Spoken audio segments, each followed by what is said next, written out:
마태복음 5장 1절에서 3절 말씀. 심령의 가난함. 예수께서 무리를 보시고 산에 올라가 앉으시니 제자들이 나아온지라 입을 열어 가르쳐 이르시되 심령이 가난한 자는 복이 있나니 천국이 그들의 것이며. 아멘. 우리 교회 열립니다. 오곡교회 사랑하신 하나님의 크신 은혜인 줄로 믿습니다. 첫 단추가 잘 깨져야 되는데 오늘 첫 시간이 중요합니다. 7시 반 예배 시간 시작이지만 7시 20분까지 다 모이셔서 우리 찬양으로 마음의 문을 활짝 여셨으면 좋을 것 같고요. 아무튼 부흥회 하면 어떤 분은 그래, 헌금에 대한 부담이 있어서 내가 오고 싶어도 못 옵니다, 그런 얘기를 하시는데, 헌금에 대한 부담은 그냥 이렇게 시작하기 전에 마음 먹고 일단 부담감을 떨치시기를 바라는데, 부담감 떨치는 일은 뭐냐면 7번 모이는데 7번 그냥 온전히 내가 헌금하겠다, 그렇게 마음 먹으면 돼요. 그래서 액수는 중요한 게 아니에요. 그냥 뭐 마음에 정해지는 대로. 그래서 더 부담이 없는 거는 그 감사 헌금에다가 기도 제목을 적으시면 돼. 그리고 오늘 가실 때 그냥 나 7번 다 해야지, 그렇게 하시고 7장 가지고 가셔서 시간마다 그렇게 이게 드리실 수 있으면 그게 제일 그 부흥의 헌금에 대한 부담을 다 떨치는 거예요. 매 시간마다 헌금 낼까 말까, 뭐 저녁에만 낼까, 새벽에는 그냥 넘어가, 이러면은 은혜 다 까먹는 거예요. 그 은혜가 우리 안에 들어오지 않아요. 아예 그냥 딱 결단하셔서 그렇게 7번 내가 한번 해야지. 아무튼 이번 부흥성에는 그렇게 좀 순종하시고, 그렇게 액수는 그렇게 중요한 게 아니에요. 그냥 뭐 1,000원이 됐든 5,000원이 됐든 10,000원이 됐든 그 이상이 됐든 그렇게 정하셔가지고, 또 내가 은혜 사모합니다, 이번 성에 말씀의 은혜 주시옵소서, 또 해결해야 될 기도 제목이 있으면 또 한 가지씩 적으셔서 그렇게 하시면 좋을 것 같아요. 열왕기하 우리 4장 3절부터 6절까지 말씀 같이 읽어요. 이르되 너는 밖에 나가서 모든 이웃에게 그릇을 빌리라. 빈 그릇을 빌리되 조금 빌리지 말고 너는 내 두 아들과 함께 들어가서 문을 닫고 그 모든 그릇에 기름을 부어서 차는 대로 옮겨 놓으라 하니라. 여인이 물러가서 그의 두 아들과 함께 문을 닫은 후에 그들은 그릇을 그에게로 가져오고 그는 부었더니 그릇이 다 찬지라.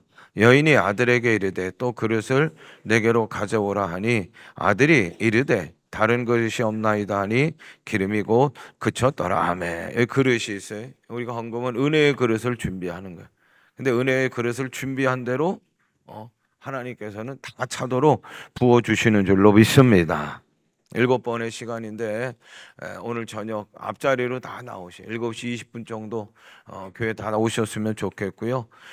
오셔서 그냥 내 자리 어디야 그러지 마시고 앞자리부터 다 오셔서 사모하시기를 바라고, 은혜의 강가에 헤엄치는 그런 놀라운 역사들이 우리 모두에게 일어나기를 간절히 원합니다.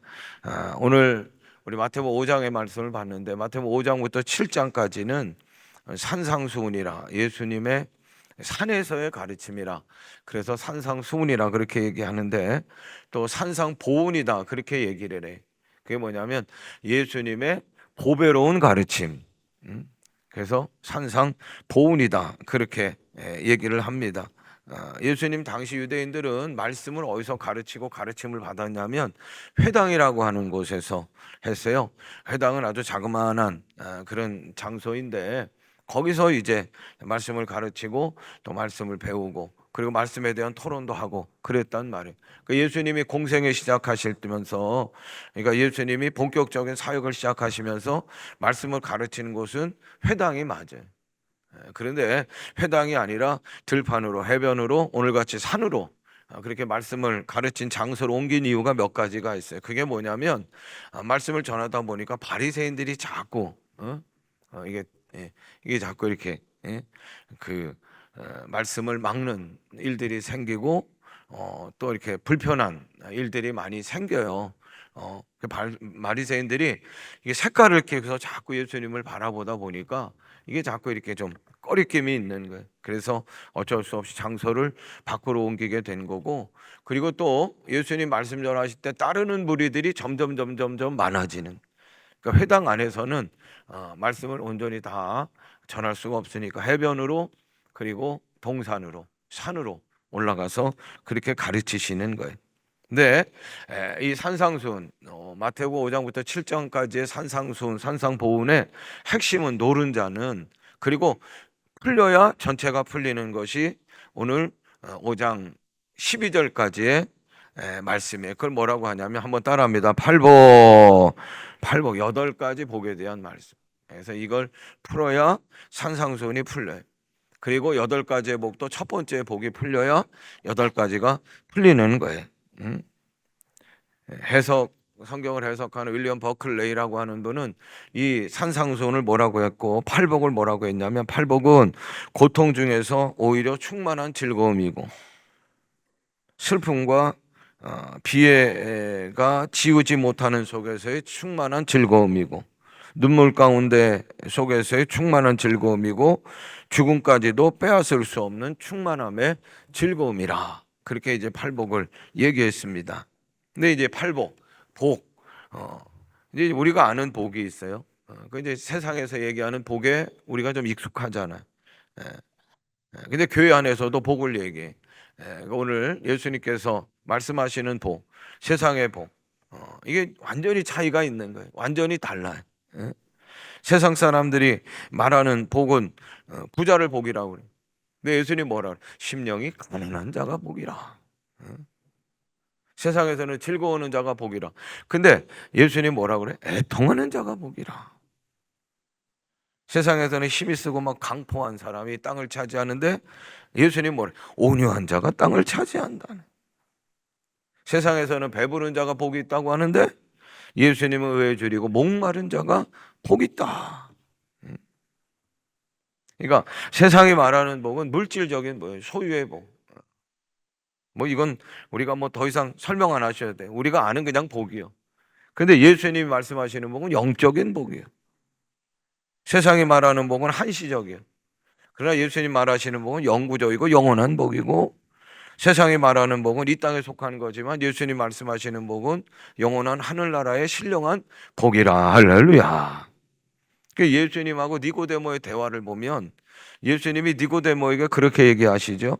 사람이 거듭나지 아니하면 하나님 나라를 볼 수 없다. 이해가 안 되는 거예요. 거듭난다. 2번 태어난다는 거예요. 아유, 그러면 내가 어머니 뱃속으로 다시 들어갔다 나와야 되는 겁니까? 이건 뭐 도대체가 예수님의 말씀을 전혀 이해하지 못한 상태에서의 질문이에요. 그때 예수님이 진실로 진실로 내게 이르노니 사람의 물과 성령으로 나지 아니하면 하나님 나라에 들어갈 수 없느니라. 육으로 난 것은 육이요 성령으로 난 것은 영이니 내가 내게 거듭나야 하겠다는 말을 이상히 여기지 마라. 바람이 임의로 불매 내가 그 소리를 들어도 어디서 오며 어디로 가는지 알지 못하나니 성령으로 난 사람은 다 이러하니라. 거듭난다는 건 육적으로 다시 태어난다는 거예요. 그 육적으로 다시 태어난다는 건 뭐냐면 하나님께서 천지를 지으셔요. 그리고 인간을 특별하게 만드셔요. 하나님의 형상대로. 그리고 짐승과 구별하게 인간에게는 뭐를 주시냐면 하나님께서 숨을 훅 불어넣으셔서 영이 있는 거예요. 하나님의 영이 우리 안에 있어요. 근데 하나님의 영이 있는 인간에게 죄가 들어옴으로 하나님께 주신 영이 기능이 마비되는 거예요. 죽은 것 같, 꼼짝을 못하는 거예요. 근데 영의 거듭남이란 뭐냐? 그 하나님께 주신 영이 다시 숨쉬는 걸 얘기하는 거예요.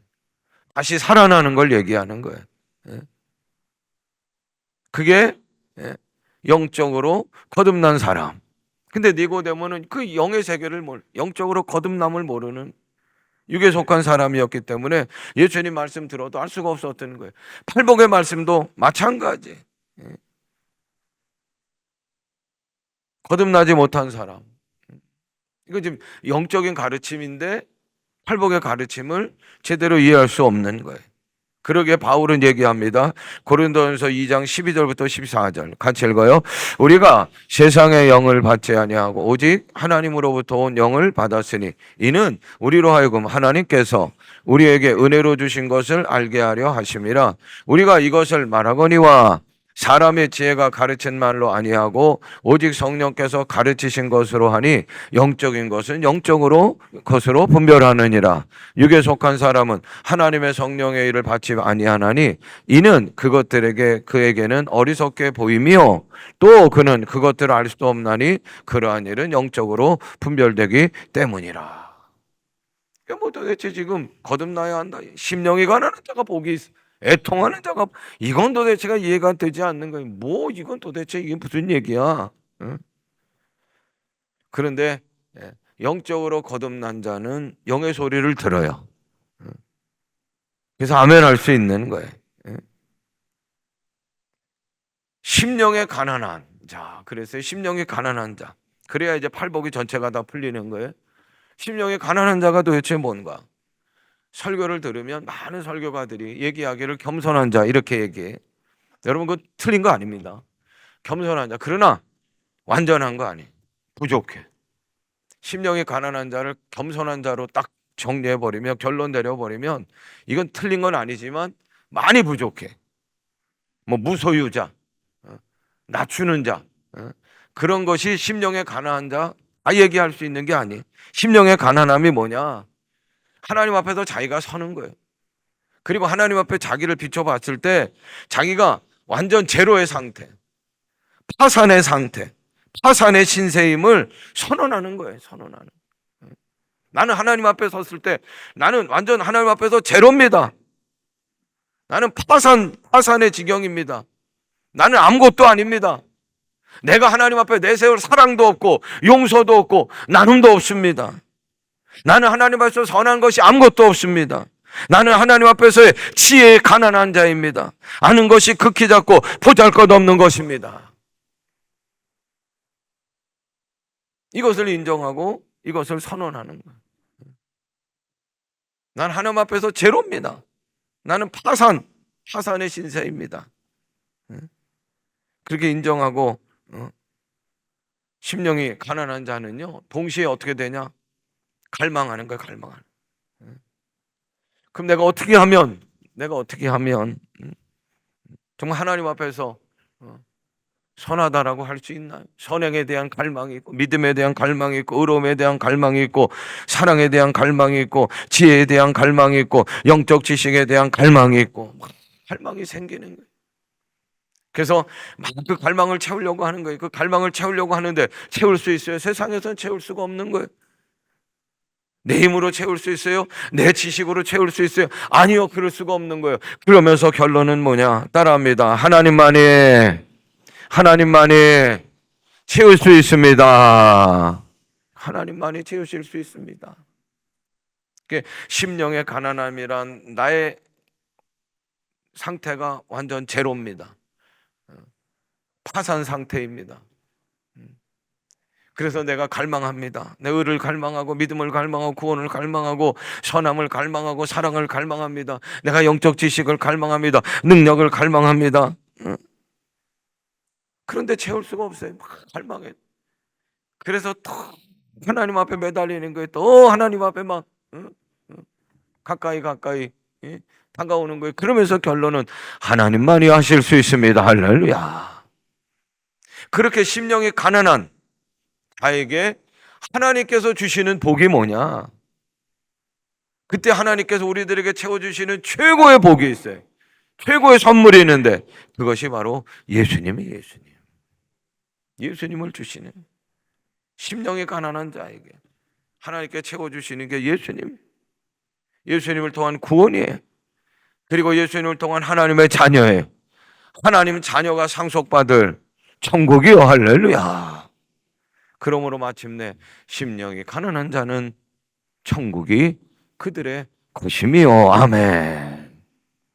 여러분, 팔복은 천국으로 시작해서 천국으로 끝나요. 심령이 가난한 자는 천국이 그들의 것이요. 의를 위해 박해를 받는 자들도 천국이 그들의 것이요. 그게 천국이지만 똑같은 게 아니에요. 천국은 이중적 의미가 있어요. 천국의 본체는, 실체는 어디예요? 우리가 소망하는 하늘나라 천국이야. 할렐루야. 그래서 이 땅에 믿음으로 살면서 억울해도 힘들어도 버티는 거잖아요. 본향이잖아요, 본향. 우리가 고향을 생각하며 막 내가 고향에 돌아갈 그날을 생각하며 막 힘든 일을 참듯이 우리 믿음의 사람들은 본향은 천국이요, 하나님 나라야. 할렐루야. 힘들어도 억울해도 지쳐도 낙심만 해도 일어설 수 있는 거는 소망이 있어요. 그 소망은 미래에 우리가 가야 할 천국을 소망하기 때문에 그래. 할렐루야. 이 미래적 천국, 본체의 천국은 요한계시록에 잘 나타나 있어요. 새하늘과 새 땅, 눈물이 없어요, 억울함이 없어요, 죽음이 없어요, 죄가 없어요, 기쁨과 생명으로 늘 찬송하는 곳, 하늘나라 천국인 줄로 믿습니다. 근데 미래적 천국, 본체의 천국이 있어요. 그러나 현세적 천국이 있어요. 그 얘기는 뭐냐? 이 땅에서의 천국이 있다는 거예요. 이 땅에서의 천국이 있다는 엄밀한 얘기는 뭐냐? 이 땅에서의 천국의 충만을 우리가 볼 수 있다는 거야. 할렐루야. 이 세상은 천국이 될 수 없어요. 그러나 천국을 맛볼 수가 있는 거예요. 어떻게? 천국의 충만함으로. 파괴를 받는 자들, 막 믿음 때문에 얼마나 많이 고통당해. 자기만 고통당하는 게 아니라 가족들도 막 끌려가서 힘들어요. 그럴 때마다 뭘 보고 견딥니까? 미래의 천국. 내가 천국에 갔을 때 하나님은 다 하셔 나를 위로하실, 잘 견뎠다고 나를 도닥거려 주실 거야. 면류관으로 상급을 주실 거야. 할렐루야. 파괴를 받은 자들이 여덟 번째 천국은, 천국이 그들의 것이요, 그 천국은 미래적 천국이에요. 근데 오늘 심령이 가난한 자가 받는 복, 이 천국은 현세적 천국이에요. 심령이 천국으로 충만하게 되는 게 할렐루야. 칼럼니스트, 뭐 신문이나 잡지에 칼럼을 올리는 박병상 씨가 쓴 글을 제가 소개하면, 어느 한 경제학자가 이런 그 이야기를 했대요. 1인당 소득이 1만 달러가 될 때까지, 1만 달러가 소득이 될 때까지 소득하고 행복은 일치한대, 비례한대. 그러니까 소득만큼 행복한 거야. 근데 이제 요 1만 달러가 넘어가면서부터 요게 일치가 자꾸 이렇게 어긋난다는 거예요. 그래서 4만 달러까지 가면, 우리가 생각할 때 여러분 1만 달러하고 4만 달러는 차이가 있죠. 그 1만 달러가 행복했으면 4만 달러는 4만 달러의 행복으로 더 커져야 되는데 그러지 못한다는 거예요. 그리고 이 경제학자가 얘기하는 거 뭐냐? 4만 달러에 가면 소득이 이렇게 되면 행복은요 굉장히 많이 뒤처진다는 거예요. 필요가 충족될 때 행복이 일어나는 거죠. 근데 4만 달러가 넘으면 행복은 완전히 뒤처지는데 필요 충족이 일어나지 않는 거예요. 그러니까 오히려 소비의 부추김에 굴복되는 현상이 일어난대. 소비의 부추김에 굴복되는, 이게 홈쇼핑 같은 경우 1인당 4만 달러가 넘어가면 부자들은 반드시 행복하다고 할 수 없고, 그리고 부자는 가난한 사람들을 부러워하지 않지만 가난한 사람들은 부자를 부러워하지만 가난한 사람은 부자를 부러워하지만 동시에 어떤 일이 일어나느냐? 부자들의 소비 행각에 분노하는 거예요. 그러니까 만족하지 못한 것에 대한 상실이 크고 동시에 분노한다. 그래서 묻지마 범죄가 일어날 수 있다는 거예요. 글로벌 리포트에 보면 지금 프랑스는 뭐 우리나라보다 더 잘 살지요. 그러나 나는 가난뱅이라고 생각하는 사람이 절반에 가깝다라는 통계가 나왔어요. CSA라고 하는 경제전문지 여론조사 기관에 보면 프랑스인 응답자 11%가 나는 가난하다. 그리고 37%가 뭐라고 하냐면 나는 지금 가난해지고 있다. 그렇게 대답했대. 나는 가난하다. 그건 뭐예요? 나는 이제 부족하다. 나는 궁핍하다. 그게 11%지만 37%는 나는 지금 가난해지고 있다. 그게 37%, 48%가 가난함에 대한 곳에 동그라미를 쳤다는 거예요. 그러니까 가난함이란, 여러분 우리가 그냥 아는 거예요. 부족한 거예요. 없는 거예요. 궁핍한 거예요. 근데 그것만이 가난함이 아니에요. 소유의 상대적인 빈곤이 있는 거예요. 나는 그래도 좋은 시계 찼어요. 근데 저쪽에 있는 사람이 4천만 원짜리 시계 샀어요. 그럼 난 가난해지는 거예요. 소유의 상대적 빈곤에 가난함. 그리고 경제 침체로 인한 상실감, 우려, 분노 이런 것들도 다 가난함에 속한다는 거예요. 그런데 오늘 예수님께서 심령이 가난한 자는 복이 있나니 천국이 그들의 것이며 라고 하신 말씀은 이 땅을 그런 가난한 자들의 천국으로 만들어 주시겠다? 그런 가난한 자를 선동하는 말씀은 절대 아니라는 거예요. 우리가 예수님 믿은 후에 여러분 그렇다고 하면 우리가 막 많은 걸 얻어서 부자 됐어요? 정말 돈이 많아졌어요? 지위가 높아졌어요? 아니요, 달라진 거 별로 없어요. 그런데 문제는 뭐냐? 변화가 있단 말이에요. 변화가 있단 말이에요. 그건 어디서의 변화가 있느냐? 우리 심령 안에서의 변화가 분명히 있단 말이에요. 그건 뭐냐? 의욕이요, 위로예요, 삶의 안정감이에요, 어딘지 모르게 편안함이에요. 내 영혼에 찬송이 있는 거야. 할렐루야. 내 영혼이 은총 입어 중한 죄짐 먹고 보니 슬픔 많은 이 세상도 천국으로 하도다. 아멘. 슬픔 많은 이 세상이지만 천국으로 변한다는 거, 어떻게 이런 일이 일어날 수 있습니까? 고린도후서 4장 7절 10절 바울의 고백이 같이 읽어요.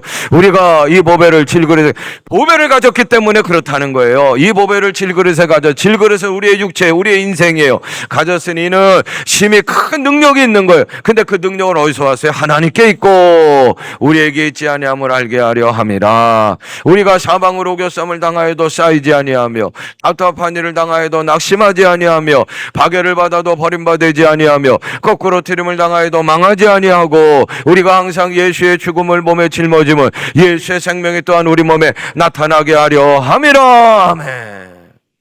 사도 바울은 뭔가 있는 거예요. 뭔가 있는 거예요. 그 뭔가가 뭐예요? 보배가 있다는 거예요. 보배가. 그 보배가 뭐예요?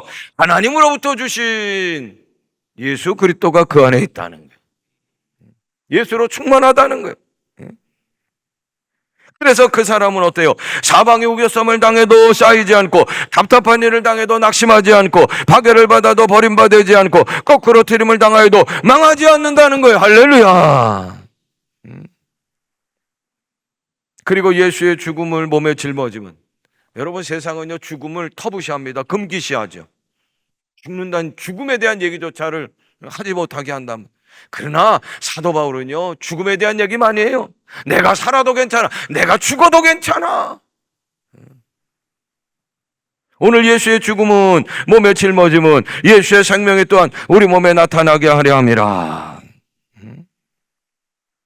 예수의 십자가의 죽음이 우리 몸에 짊어지면 힘든 거죠. 십자가는 힘든 거예요. 그러나 그 십자가는 십자가로 끝나는 게 아니에요.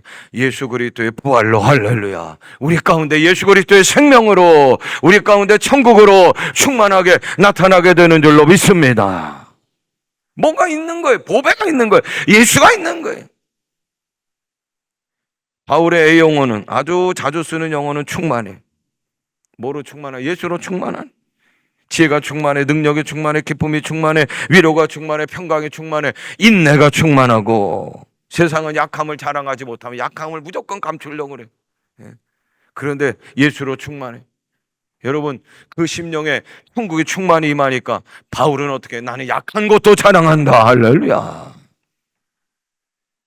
세상 사람들은 뭔가 눈에 보이는 것 구해. 여러분 세상은 보이는 걸로만 있는 게 아닙니다. 보이지 않는 게, 아니 어떻게 보면 보이지 않는 게 더 중요한 거예요.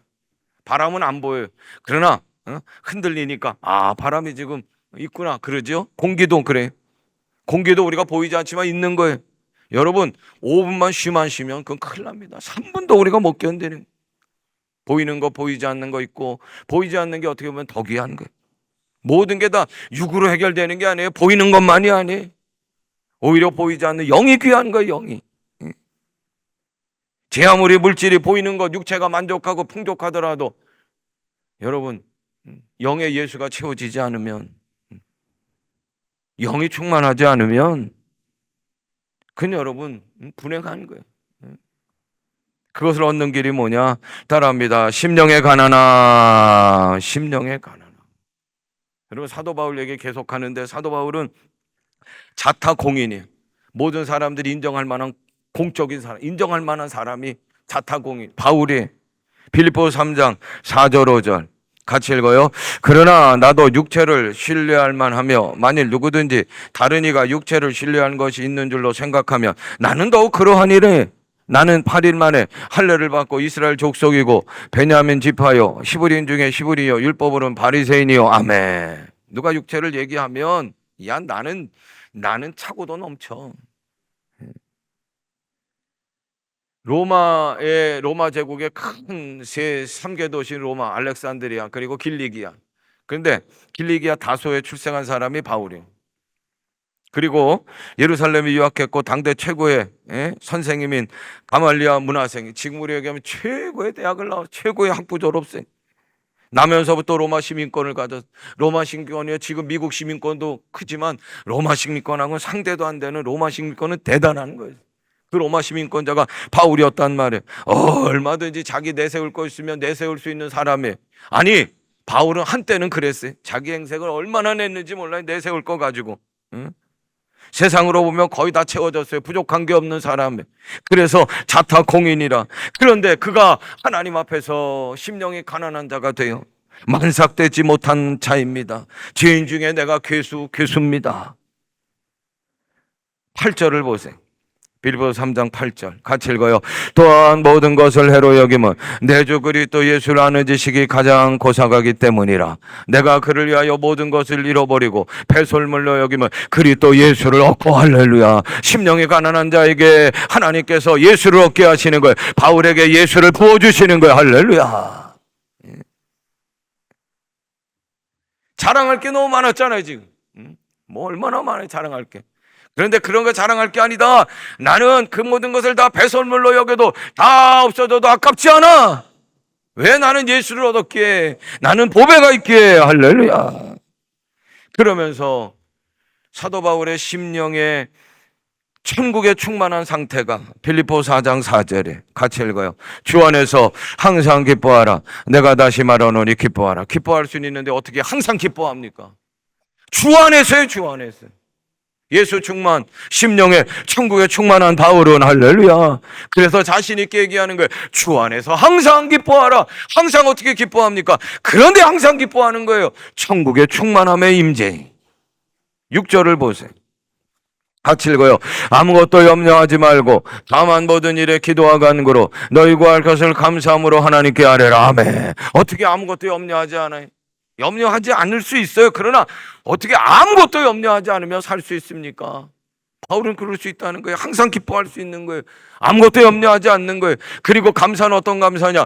감사할 것이 있어서 감사가 아니요 미리 감사, 우선 감사, 선불 감사하라는 거예요. 지금 바울은 어떻게 그럴 수 있느냐? 그 심령 안에 천국의 충만함이 임하는 거예요. 7절을 보세요. 같이 읽어요. 그리하면 모든 지각에 뛰어난 하나님의 평강이 그리스도 예수 안에서 너희 마음과 생각을 지키시리라. 아멘. 하나님의 평강이, 하나님의 통치가, 천국이 그에게 임하는 거예요. 그래서 이 땅에서 우리의 마음과 생각을, 바울의 마음과 생각을 지키시리라. 할렐루야. 이 땅에서의 천국의 충만함. 사랑하는 옥의 모든 성도요, 오늘 밤부터 가을 말씀 부흥성에 내가 가난한 자가 되기를 간절히 원합니다. 내 영혼이 하나님 앞에 섰을 때 얼마나 빈곤한지. 난 제로입니다. 아무것도 아닙니다. 파산 신세입니다. 그렇게 인정하고 선언하고 그리고 갈망하셔. 김기성 목사님이 그 주제하고 성구를 보내주셨어요. 시간마다 7번. 근데 보니까 다 충만이더라고.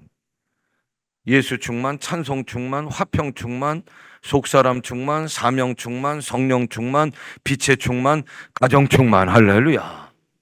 이게 천국의 충만이죠. 가을 말씀 부흥성의 시간마다 충만하시. 심령이 가난한 자가 되어 천국의 충만함을 맛보는 우리 모두가 되기를 주님의 이름으로 축원합니다. 우리 찬양팀 나오셔요. 다 일어서시길 바래요. 자, 옆에 계신 분들하고 인사합니다. 천국으로 충만합시다. 천국으로 충만합시다. 말씀 봉송에 큰 은혜 받읍시다. 우리 정결한 마음